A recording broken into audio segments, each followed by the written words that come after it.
I'm Yvonne.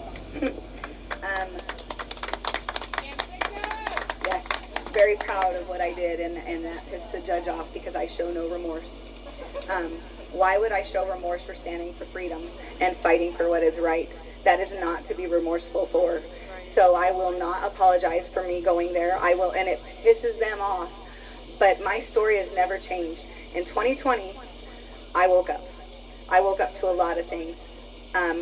But we'll stick to the election. If you want to hear my story, we can share that in another place.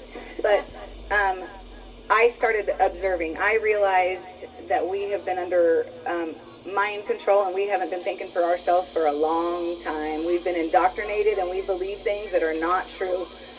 And so I started watching and observing, and believe it or not, I wasn't a Trump supporter. I voted for Trump because there was no way Hillary Clinton would ever get my vote.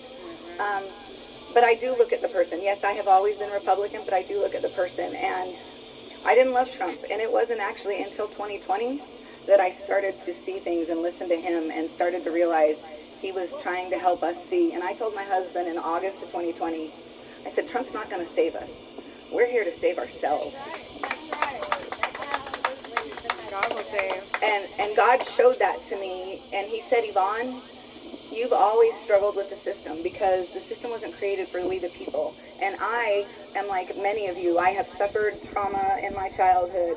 My parents didn't have it easy. We've all been there. There's only a few that have not suffered, and every human has suffered trauma, whether they know it or not. Giving birth is traumatic for a human. So I watched, and I got arrested in December of 2020 because I went to a mask mandate, and I started to realize I knew the mask was for control, but God started to show me a lot of things, and I was arrested for that, and I got a misdemeanor trespassing charge. I was found guilty on my birthday. But when Trump said, come to D.C., I was like, Troy, this is going to be history. Little did I know. And I wanted to be a part of history. I wanted to someday to be able to tell my grandkids, I was there. I went for you. And so I said, I'm going whether you go with me or not. I wasn't working at the time. I quit working in 2020. When I woke up, I said, I'm not doing this anymore. And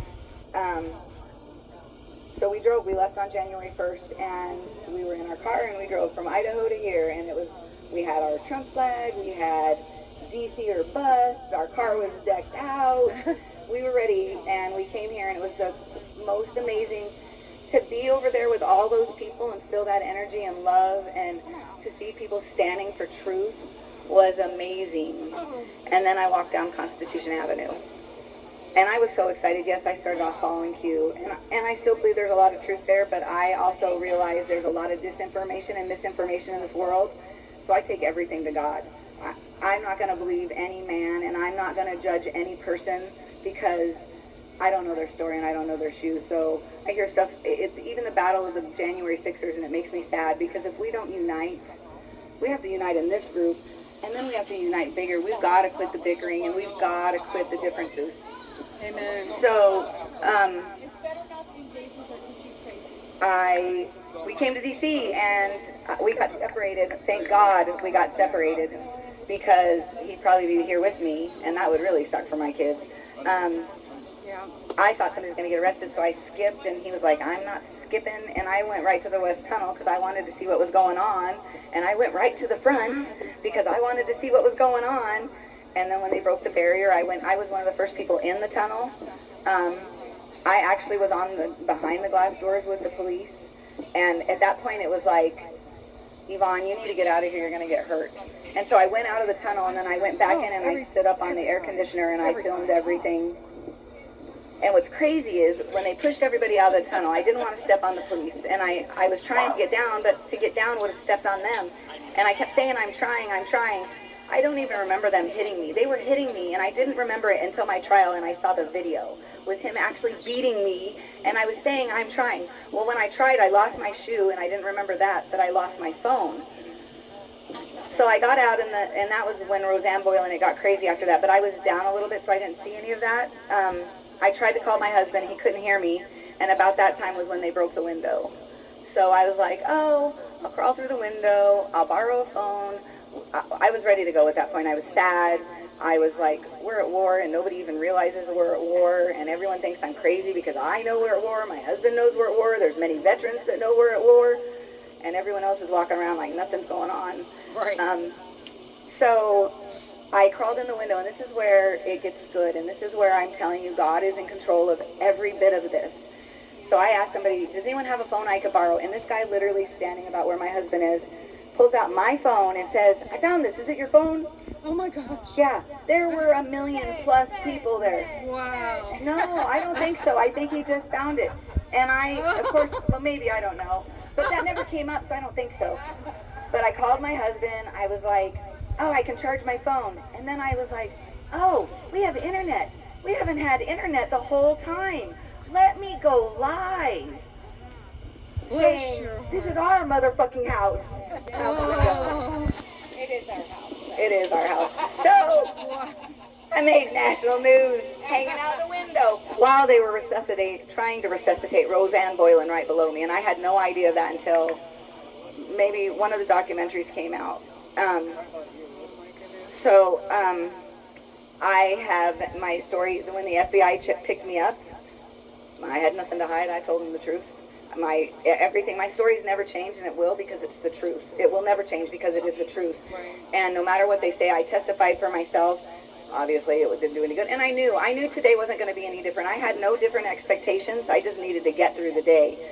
Because I know that our justice is not going to come from the criminal system that was created to enslave us. I know the truth is going to come from either, I believe there's going to be a shift in consciousness and God's going to do something biblical. But if that doesn't come, it's going to come from America. They are waking up. They are seeing, and people are fighting. You guys are fighting and making a huge difference. Yeah. Thank you.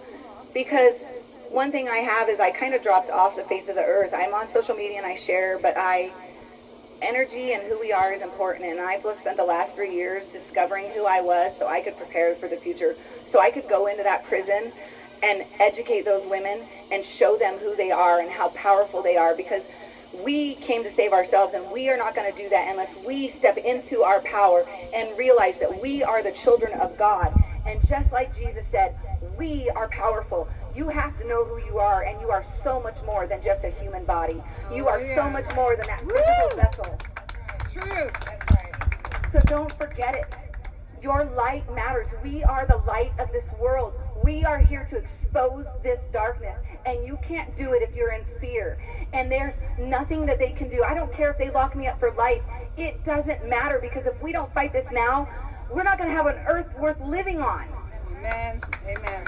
So that is my story, and I will continue to fight wherever I am. And I will wake those women up, and they will join this cause. I promise you that. God bless you. Thank you, Yvonne, so much. And we got a call from the guys.